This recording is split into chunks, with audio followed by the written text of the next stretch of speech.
Potret pertemuan antara dua tokoh negara Presiden Prabowo Subianto dengan Ketua Umum PDIP Megawati Soekarno Putri akhirnya muncul ke publik.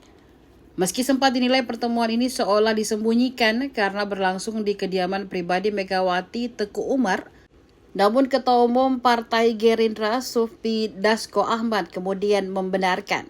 Dilansir dari Kompas TV, Dasko di gedung DPR MPR Senayan, Jakarta mengungkapkan isi pertemuan pemimpin partai tersebut. Menurutnya, pertemuan itu adalah silaturahmi di momen Raya Idul Fitri.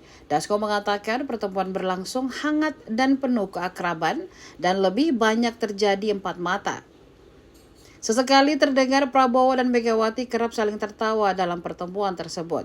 Saat ditanya soal isi pertemuan keduanya, Dasko mengatakan dirinya tidak mengetahui secara pasti.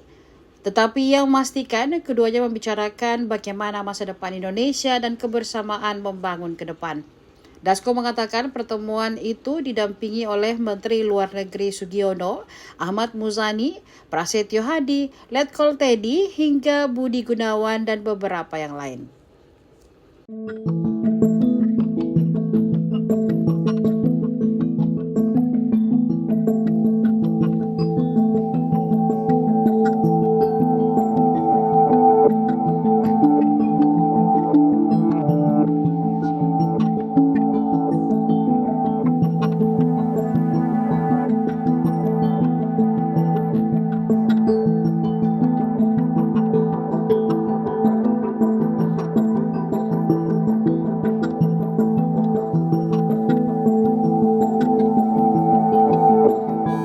Download Tribun X sekarang, menghadirkan lokal menjadi Indonesia.